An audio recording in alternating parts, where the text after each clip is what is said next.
Well, welcome. We're really happy you can join us for our webinar, our first one of the school year, and we're talking about getting back to school with multilingual learners. And Sydney and I are going to be sharing a lot of strategies for setting up a language-rich learning environment. So we're really excited. So I'm Diane Stair-Fenner. I'm the president of Support Ed. I'm going to be co-facilitating this webinar. I'm a former ELD teacher, dual language assessment teacher, and ESOL assessment specialist.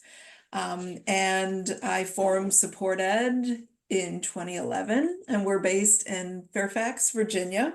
That's where our physical location is, although we have our colleagues all over. And we provide technical assistance, professional learning, and coaching to empower multilingual learners and their educators. So thanks so much for joining us. And I'm Sydney Snyder. I'm a principal associate at Support Ed. I've been with Support Ed for about 11 years now. And before that, I was also an ELD teacher. And I'm one of the co-authors of Unlocking English Learners' Potential, Multilingual Learners' Potential. So as we're getting started, you're probably noticing a lot of things coming through the chat that start and end with 3 asterisks. So anything coming from our colleague Jasmine Singh, who is here with us, will start and end with those 3 asterisks. So you can keep those messages separate, but please feel free to use the chat throughout the whole session. React to anything, chat with anyone. We love having a lively conversation. So we wanted to point out that there are a lot of resources on our Padlet that Jasmine is sharing in the link in the chat. Please, you can access it through the chat. You can scan the QR code, you can bookmark the link, and this URL will remain live after our session today. You can find a copy of our slides if any of you would like these slides. They're in the left-hand column. And then all of the materials we're referring to today, you can also find in that column, and some additional materials as well. So we encourage you to use the Padlet, share it, use it in your own professional learning or whatever learning you might do with colleagues. So we hope you'll try it out, see what we have. So we have 3 webinar objectives for today. And they are to discuss the importance of language-rich classrooms where MLs or multilingual learners see, hear, and use language, explore 5 keys to creating an environment that'll promote language learning for multilingual learners, and then set a goal for fostering a language learning environment for MLs in your context this school year. And so a lot of our content today is framed around our book, Unlocking Multilingual Learners' Potential, that Sydney and I and our colleague Megan Gregoire Smith co-authored. So you can see the chapters here. And also we're drawing from another book that I co-authored with my other colleague, Mindy Teach. It's been a busy year, called Social Emotional Learning for Multilingual Learners. And we'll be sharing some resources from that as well. And so we'd like you to encourage you, if you haven't done so already, to enter to win a copy of one of these books. And you can do so by looking in the link in the chat and clicking on the link to enter. And so we'll draw the winners at the end of the session today. This is what it looks like. Look at this, it's scrolling, and you enter your information, and then we will let you know at the end of the session if you have won.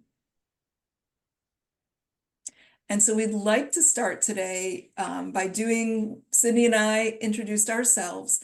We'd like for you to introduce yourselves and just think about an intention for this time here together. So in the chat, we'd like you to share your name and your role and what you're hoping to learn. So you can see an example here on the screen.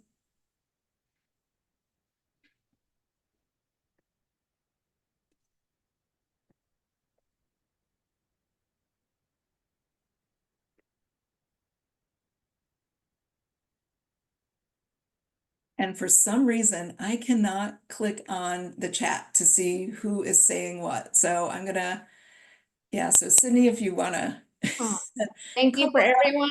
We're excited about your different roles, and there's really a variety of you looking for strategies at different levels. So we're so excited to have you here. All right, we're going to go ahead and dive right in, and we're going to begin by talking about the importance of language-rich classrooms for multilingual learners. And as we're doing this, we really want to ground it in our core beliefs from the Framework for Equitable and Excellent Education for Multilingual Learners. And as I share briefly about how these core beliefs connect to those language-rich classrooms, I'd love for you to share in the chat. What are your core beliefs about educating multilingual learners? So as we're thinking about our multilingual learners in this language-rich classroom, we want to begin by always starting with the assets that they bring and recognizing and building on those assets and using that to create a climate where students are comfortable taking risks, where they're willing to share their ideas and take risks with language. We also want to be sure that we're integrating that language and content learning so they have an opportunity to practice language at all different times. And that they're able to engage in that peer learning. So we're going to talk a lot about peer learning through this session and just thinking about what really makes quality interactions possible through those interactions. And finally, what's the role of advocacy? How can we collaborate with our colleagues to make sure that our students are getting what they need across content areas, across classrooms to really support their academic achievement and social well-being. And thanks so much for all the ideas that you're adding. So go ahead in the chat and share, what do you expect to hear and see in a language-rich classroom?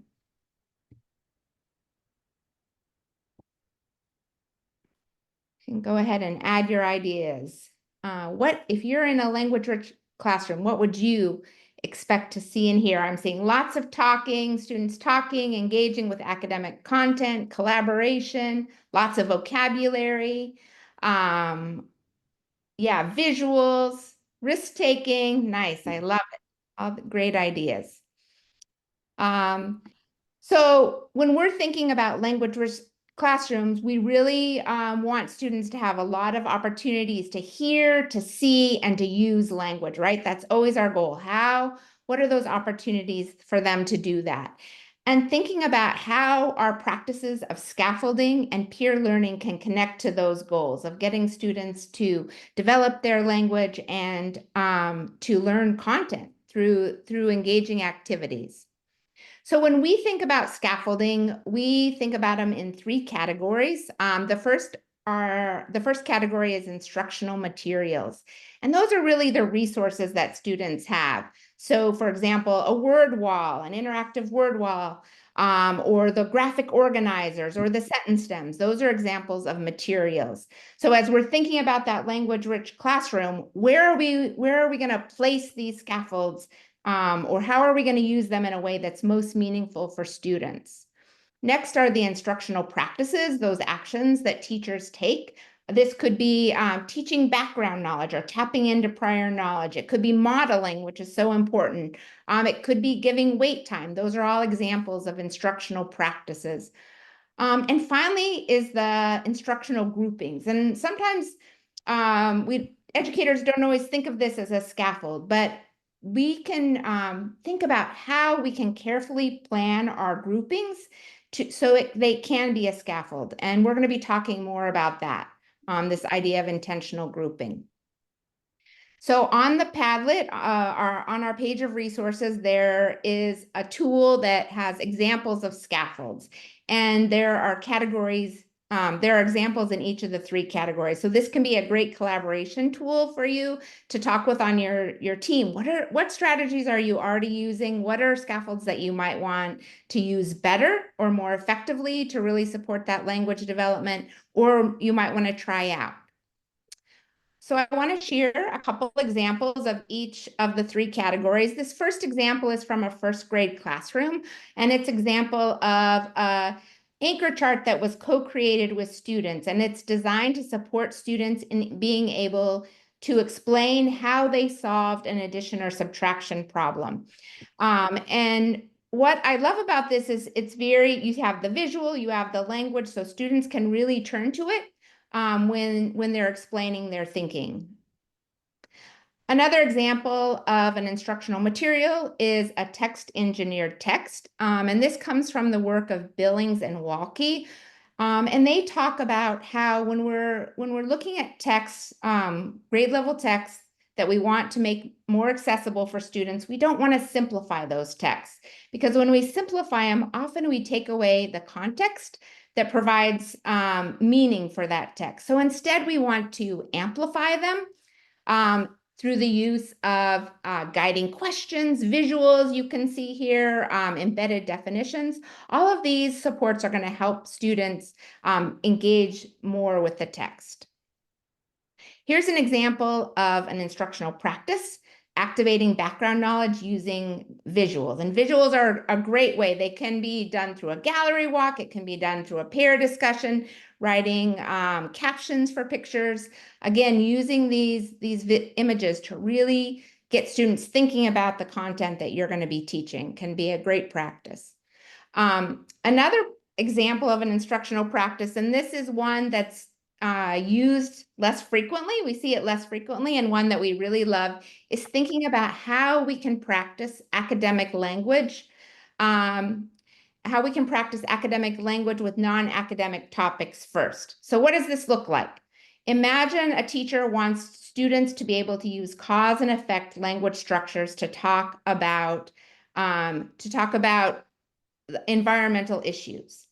So it's a lot to expect students to use new language structures and to talk about new content at the same time, right? So how can we scaffold that activity for them? So here you can see the teacher introduces these cause and effect structures first by talking about a non-academic topic, the consequences of staying up too late to play video games. So students can talk about that, they can write about that using those language structures. And then when they're ready, the teacher can show images of environmental issues and ask students to use those same language structures. So again, we're starting with the non-academic, using those structures, and then moving on to the academic content. The third, I want to share some examples around that intentional grouping that I talked about. And thinking ahead of time, like taking some time to think about different reasons you might want to group students, and then creating lists can be really helpful when you're then planning your activities and thinking, oh, how do I want to group students? So for example, do you want to group them so that they can have opportunities for home language or translanguaging use? Do you want to group them so you're going to differentiate the materials they're given, maybe by proficiency level? Do you want to group them based on strengths so they have different roles? So this tool on the Padlet is some of those questions you can ask yourself to think about how you want to group students.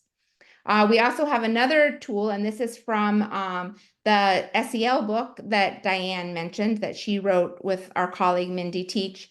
And this one looks at some of those SEL considerations. So how do you create groupings that are really based on student strengths, student interest? And the idea behind both of these is just spend a little time thinking about the outcomes you're hoping for. So how are you going to group based on those different needs? Yeah, and so can I jump in for a sec? Yeah, please. Yeah, so we're just a little side note. We this year are really fortunate. We're collaborating with coaches in Metro Nashville Public Schools in Tennessee. And our first session with them was considerations for student grouping, so intentional student grouping. And then we came back with them. They met with, the teachers they're coaching. We gave them these two tools and another checklist. And, they planned for how they could incorporate them. And then we came back and they shared some artifacts from their coaching. And by far, they said that this practice, really being intentional about student grouping, it's relatively quick to enact, to implement, but you can see some really big results. And these coaches really liked how teachers who maybe were hesitant to group or who had just put kids together without giving a lot of thought to it. Now we're very much more intentional, and they could link it to what task they were working on and what intended outcomes would be. So it was really great to see how teachers and coaches were using these tools. So just wanted to share. Great, thank you. So what we want to do now is just as you think about these strategies that we shared in this first section, are there any that stand out, any that you want to try or modify or strengthen how you're using them in your context? And feel free to go ahead and add your ideas in the chat.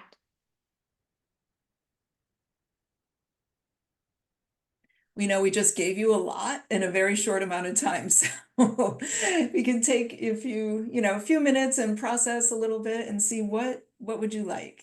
What stood Yes. out to you? Engineering text, practicing non-academic language. And again, these slides are available on our Padlet. We will be sending out the recording, so you'll be able to access that too. We're trying to give you a lot of strategies so that everyone can walk away with something. Great. Yeah, and there was a comment about, and I don't want to open up a can of worms in terms of text engineering. Loren said, I wonder if AI could help with that. Has anyone used AI for text engineering or something along those lines? It'd be great to hear. Great. Thank you. So next, I want to just talk briefly about oral language development, how peer learning can really support oral language development. And we know that peer learning can really benefit our multilingual learners because it gives them opportunity to hear and practice that academic language. It builds language, it builds literacy, and it also builds classroom community. But it's really important that these peer learning activities are designed in such a way to support that, right? Because we've all seen turn and talk activities where you say, go turn and talk, and then you look and your English learners aren't talking, right? So really thinking about how you're setting those up and structuring them in such a way to support your multilingual learners' engagement. I want to share two peer learning activities, which are great for our multilingual learners. And the first is called the 136 protocol. And so the teacher would give students a prompt, and students would have some time to think about this individually. And that's something we always want to be thinking about when we're thinking about peer learning activities, how we support our multilingual learners in coming prepared to those discussions. And it often includes giving them some time to think or some scaffold to prepare for the discussion. Then they get in a group of three, they talk about their ideas, and then a group of three joins another group of three to make six. And you can change the way it could be a 1, 2, 4, or it could be a 1, 4, 8, depending on your numbers. But the idea is that with each new group, there's an opportunity to practice and share those ideas. And that final group, you can increase the expectation of what's being discussed. Maybe they have to prioritize their ideas, or maybe they have to select one key idea that they want to share out with the class. So again, that opportunity for repetition and hearing and practicing that language.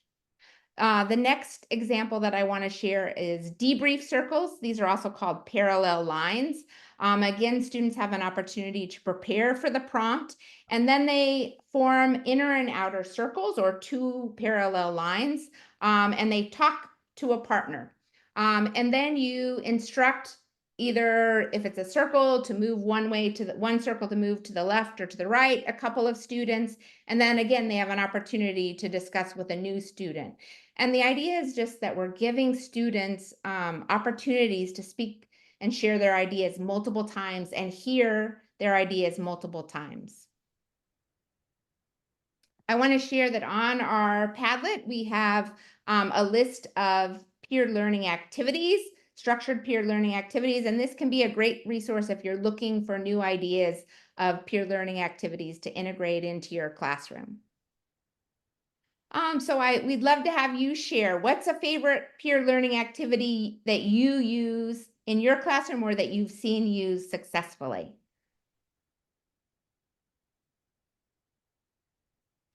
go ahead and add your ideas to the chat. Yeah, and Sydney, there's so many great ideas. The 136 in a high school in an algebra class. I know that there's a teacher that I collaborated with who used peer or 136 for students to explain their responses, to explain their reasoning about algebra. And it just really elicited such rich discussions, and brought out that academic language that we really want to hear, and having a language rich environment, which is our whole topic today. So these are, strategies we would encourage you to try. Oh, and I'm seeing others, think pair square, carousel. Great, thank you. And you can keep adding your ideas. And now I'm going to turn it over to Diane. Yeah, great. And if there's, anything we want to kind of come back to about peer learning or any other topics that Sydney's mentioned, can keep chatting about it as well. So Sydney really set the stage for, oops, can we go? Oh yeah, to talk about creating a language learning environment, a rich language and learning environment for multilingual learners. And we recognize you've been in school now quite a few weeks. So this is something you've been thinking about. So to start with, and I see still a lot of great comments here happening in the chat. I'm kind of going back and forth between these, that you're talking about using parallel lines to practice conversations with other students. That's great. So in terms of now developing an ideal space for language learning, so think about what a classroom space for language learning might look like. What would it look like? What would it feel like? So take a minute and reflect and share in the chat. What would an ideal classroom space be for language learning?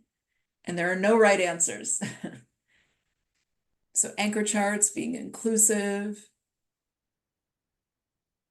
Round tables, interesting. So not like the picture here.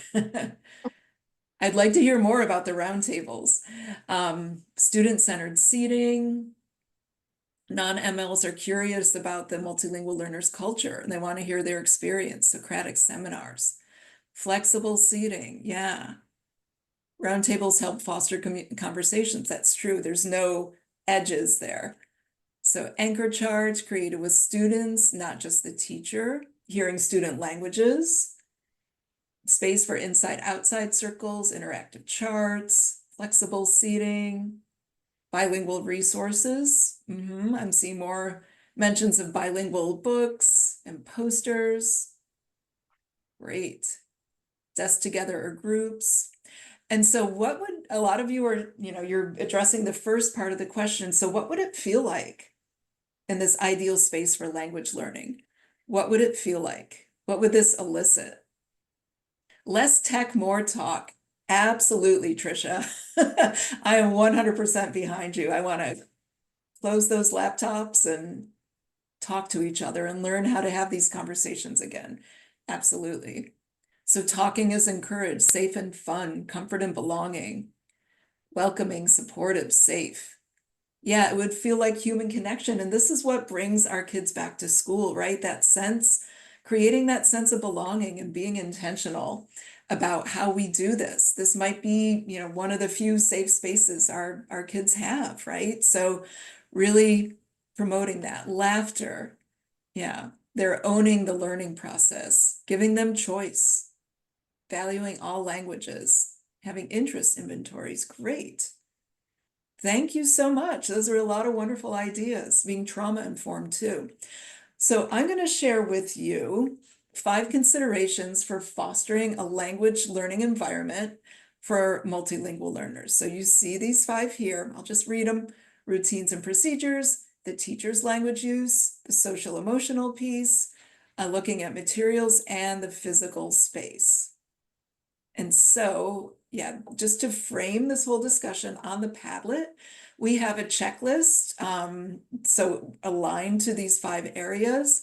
So tools for fostering a language learning environment for multilingual learners. So you can use this, download it, print it, share it from the Padlet. So these tools. So the first I want to talk about a little bit is routines and procedures. And again, as I'm speaking, feel free to share in the chat. What's your experience? So we've got a lot of considerations in terms of routines and procedures. And we know that our multilingual learners really need these more than, I would argue more than other students, right? They really thrive on these routines, knowing what comes next. Just everyday procedures like putting away coats, lunch boxes. How do you line up? How do you access materials? Really being intentional about community building and planning for routines where they can get to know each other, like a morning meeting, icebreakers, or other community building activities. And it's interesting to consider, we get multilingual learners throughout the year. So if you're doing these things at the beginning of the year, we also have to think about students who come in at the midpoint of the year, the end of the school year. How are we building community for these students who arrive all the time? That we're co-creating norms. So as one of you mentioned in the chat, that it's not just the teacher creating, listing the norms, but you do it together as a class to help give our students a voice and to help empower them. We want to ensure that our students are getting daily practice in reading, writing, speaking, and listening. So being intentional through routines and procedures to do this. Giving them ample time for peer-to-peer interaction, like I've seen some of you mention in the chat, like making sure that they have time to talk together and that it's scaffolded and structured. Having them do turn-in talks or think pair shares, but in a structured kind of intentional way. And making sure that we use scaffolds for in your teaching routines and your procedures. So they're aware and they're scaffolded and they're able to be successful in this area. So for each of these 5 considerations, I'm going to share with you one example that we linked to in the Padlet. So this one strategy we love is called dining partners. And so a student would write their name on the top, and they would find a dining partner, 3 different students to work with, a breakfast partner, a lunch partner, and a dinner partner. And this encourages them to get to know other students, and to also, we can assign partners for different purposes. We can have them, as the teacher, determine criteria for who each partner might be, maybe someone at a different table or someone that you don't know. It gives them opportunities for some choice too, to choose a partner. And then they get to practice their language. How do you spell your name? How do you write that? Would you be my partner? So we really like using this strategy. And then they get together and discuss throughout the class or throughout the school day. Okay, now meet with your breakfast partner to discuss whatever topic you're learning on. Meet with your lunch partner, meet with your dinner partner. So our second area to think about is teacher language use. So, what we do, as we know, as educators, is so important, right? So being really intentional about how you use language to create a welcoming environment, like a personal morning greeting for each student, recognizing, learning their names early, learning a phrase in each language is so important for creating that space. Empowering our students' participation. So how do we position or empower our multilingual learners to participate? For example, learning their strengths and knowing about their background and being able to leverage that is so important. Many of our students come from a collectivist culture, so celebrating successes as a group is really, really important for our students. Success is big and small, so it all comes back to creating that safe space and using language to do this. Our next area to think about is offering feedback that's actionable. So, as a warm and informed demander, giving them feedback that empowers them to keep growing and to keep learning language. And then giving them opportunities to reflect. Our students are doing so much every day. There's so much coming at them, so much they need to synthesize and analyze. But giving them language to be able to reflect, to do a self-reflection is really, really powerful for our students. And so a strategy to help that reflection, that self-reflection, is to have student-led conferences. So our students we would give them sentence stems for discussing a piece of their work. So you can see some examples here, and we want to give them these sentence stems ahead of time so they have time to reflect, maybe to write down an answer before they would have a conference with you as the teacher. So these can be, just a powerful way to keep forming that connection, to keep building language, and to have our students feel like they belong and they're welcome.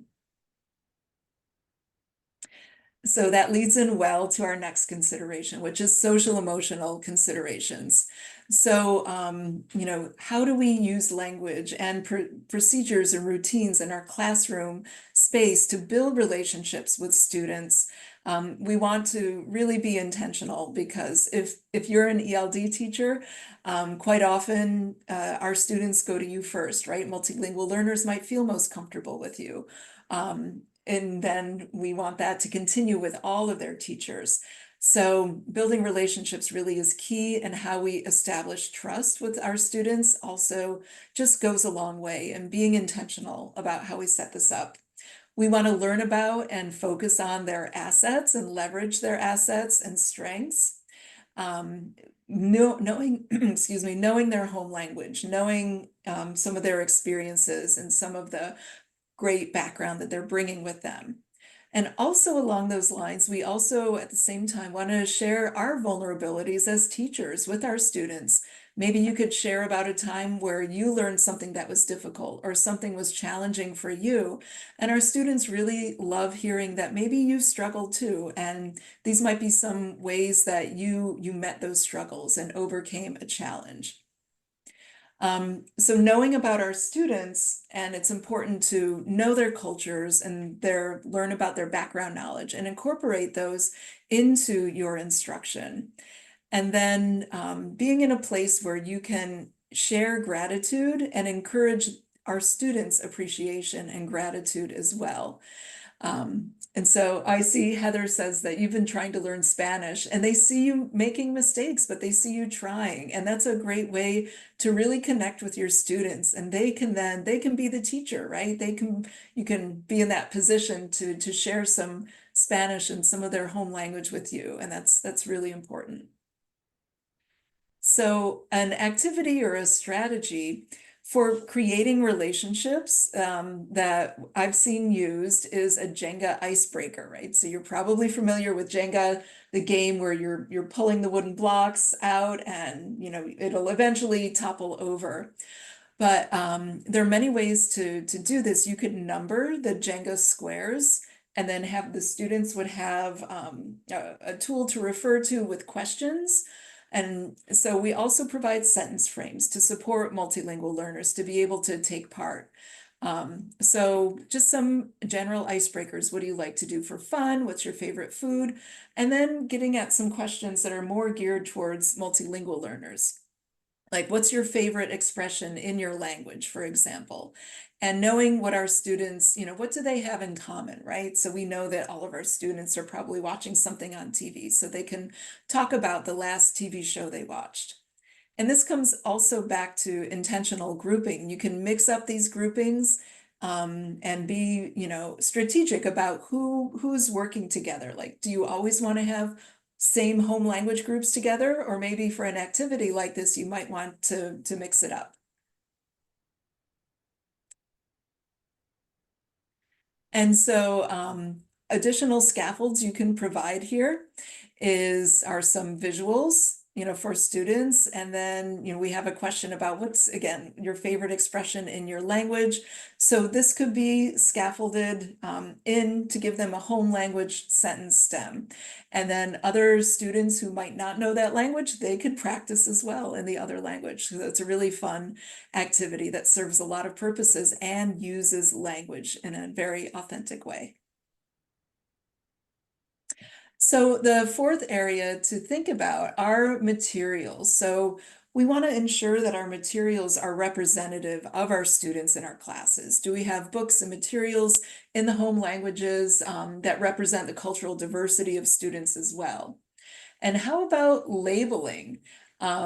Are these displayed in a manner that's really clear for students, that they know what the labels mean, where they can find materials easily?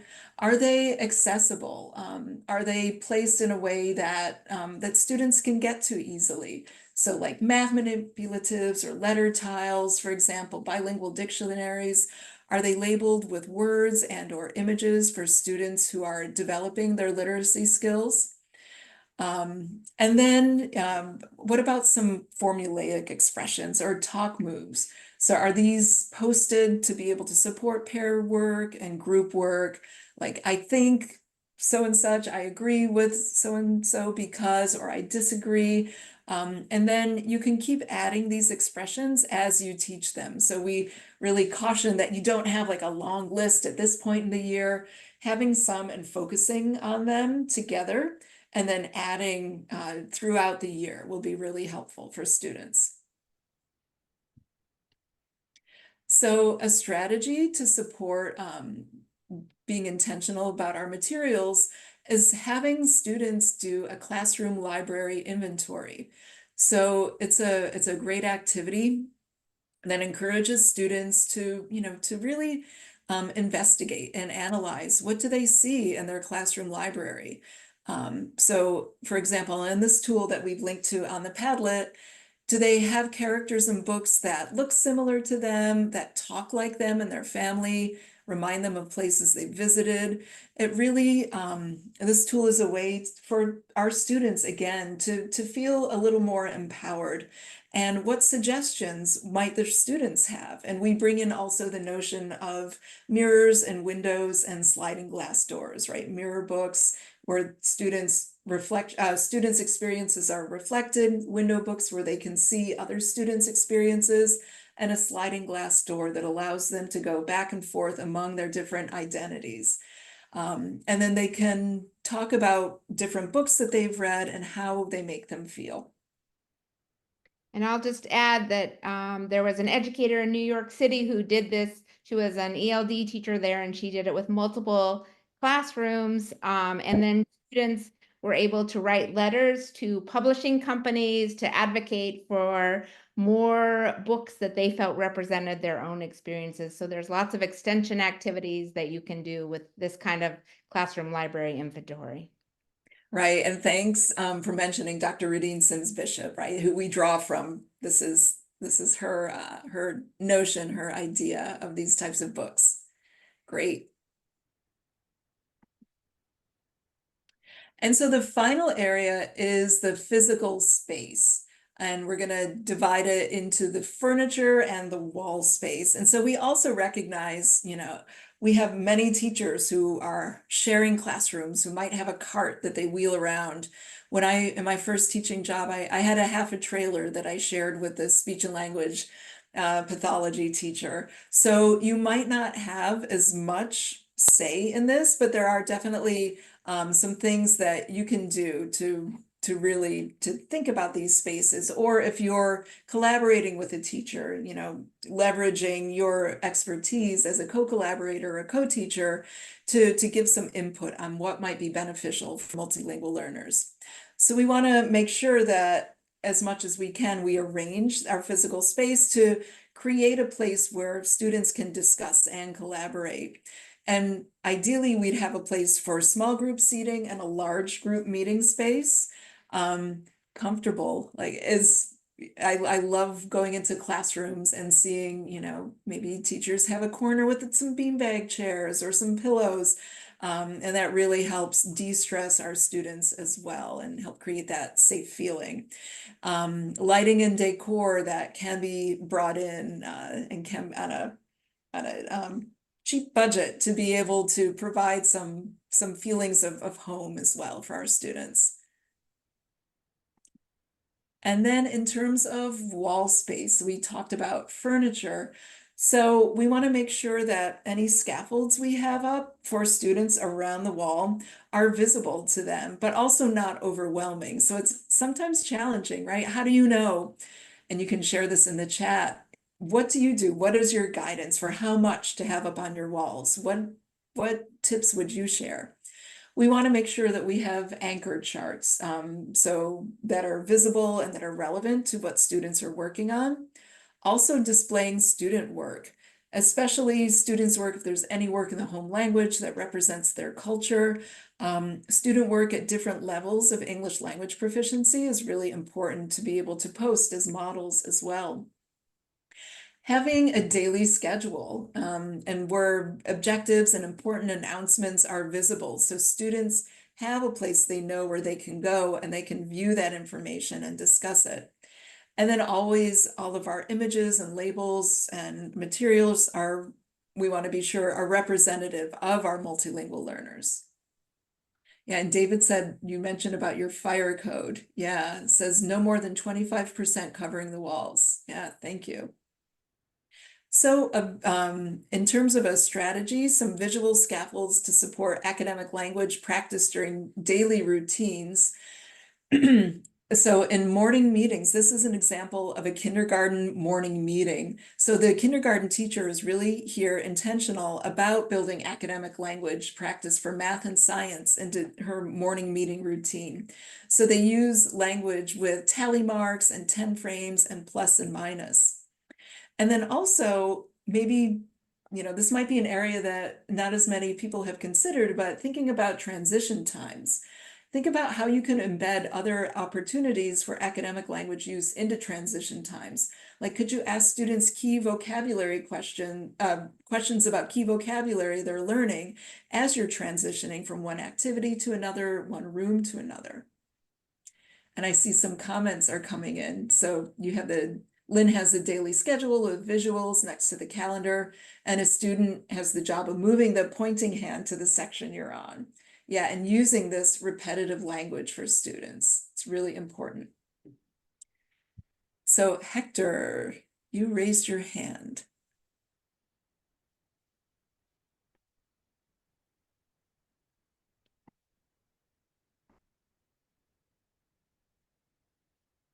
I don't know if Hector's able to speak, but maybe you can share in the chat, Hector, if you have something you'd like to contribute. Yeah, and Heather says the calendar is a favorite. They love seeing special days and their birthdays. Absolutely. So we're gonna do a poll. We'd like to see which, let's see, maybe the actual poll will work. Let me try and launch it.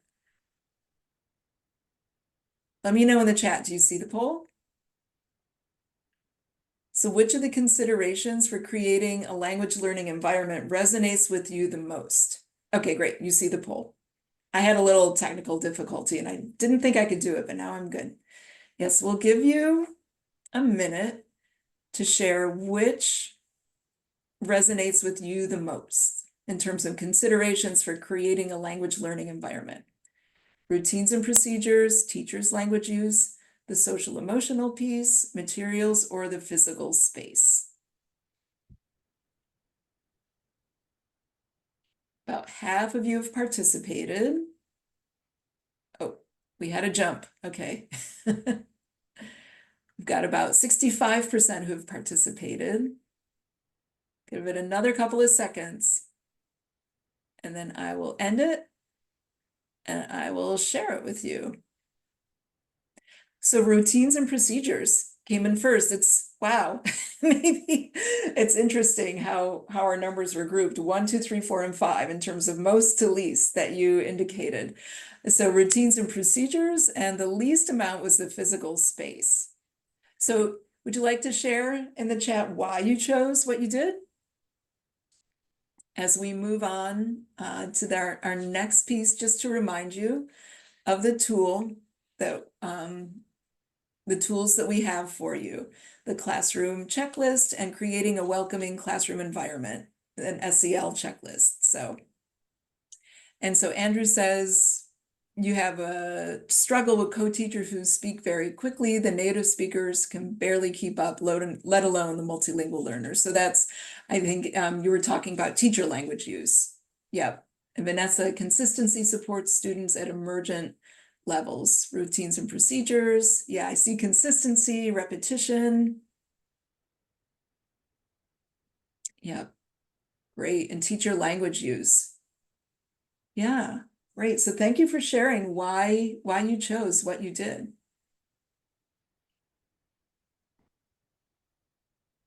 Yeah, established daily routines are so critical.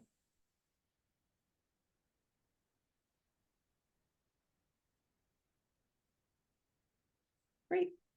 All right.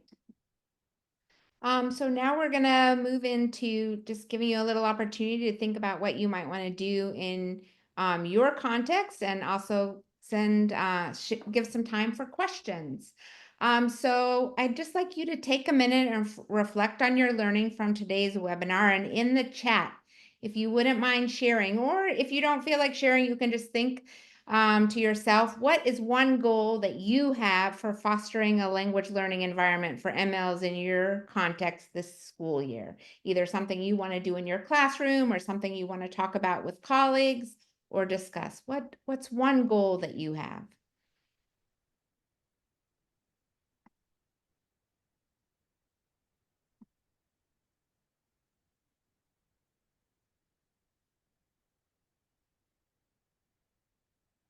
Yeah, so Martha's saying that peer learning piece, creating community, and I think that's such a high leverage time spent. Like when you set up those routines and you have strong peer learning activities, it's really so powerful for our multilingual learners.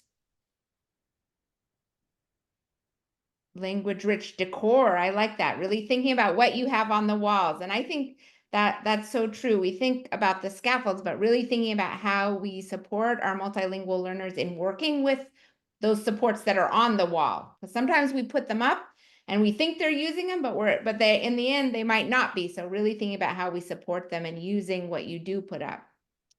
Great. Building community. Yeah, I love it. Nice. Thank you. A goal to use shared space, better use that shared space. So really thinking about your space and how it can support newcomer multilingual learners. Great. Collaborating with classroom teachers. Nice. Thank you so much for all your ideas. We love to hear these. So our objectives for today were to discuss the importance of a language-rich classroom where multilingual learners see, hear, and use language, explore 5 keys to creating an environment that promote language learning for our multilingual learners, and then setting goals for fostering a language learning environment for MLs in your context.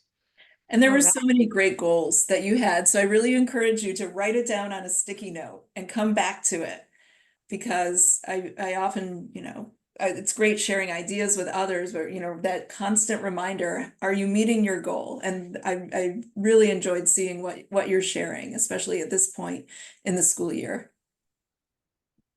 Great. So we are going to be awarding a certificate of attendance. There will be a link in the chat that you can use to download your copy. And we're going to be doing our book raffle now. So let's see, we have our first winner is Janie Rodriguez from Stroudsburg, PA. So if you can just reach out to Jasmine. She's going to get your address and we'll send you one of these books you can choose. All right. And now we want to open it up for any questions or comments. So feel free to put your question, or if you have any final takeaways that you want to share, or you have questions for the group, we'd love to hear them.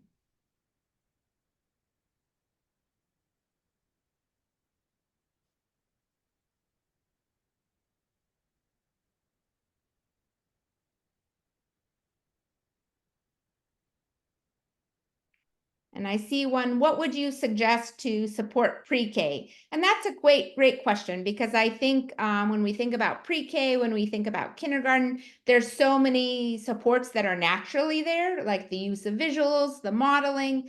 But I think really starting those peer learning routines can be so powerful for our pre-K learners. And I've seen it done with, being very strategic, starting with the turn and talk and talking about what the expectations are for a speaker and listener and having visuals and practicing.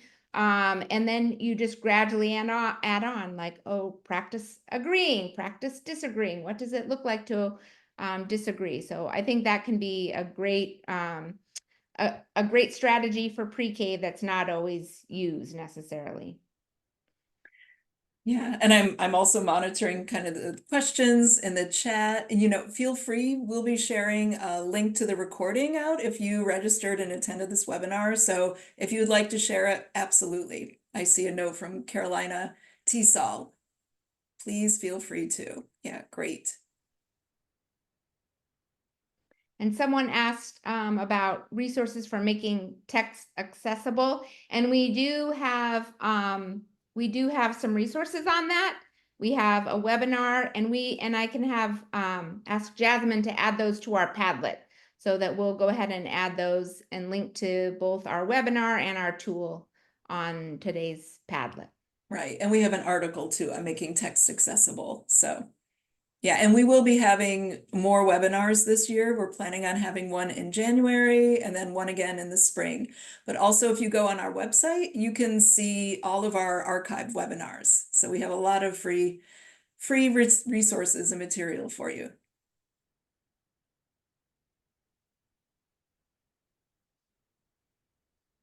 Great. Any other questions?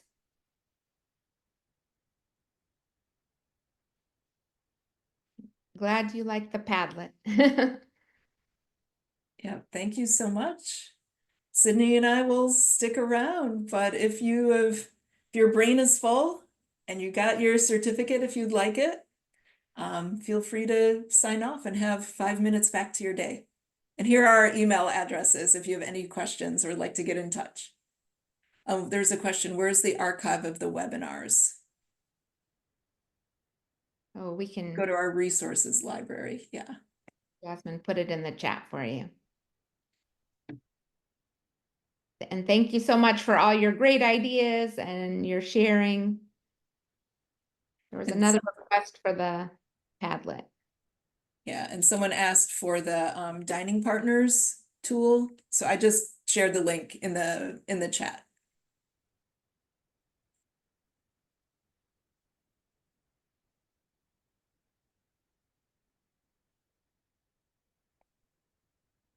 Great. Thank Yeah. you so much, everyone.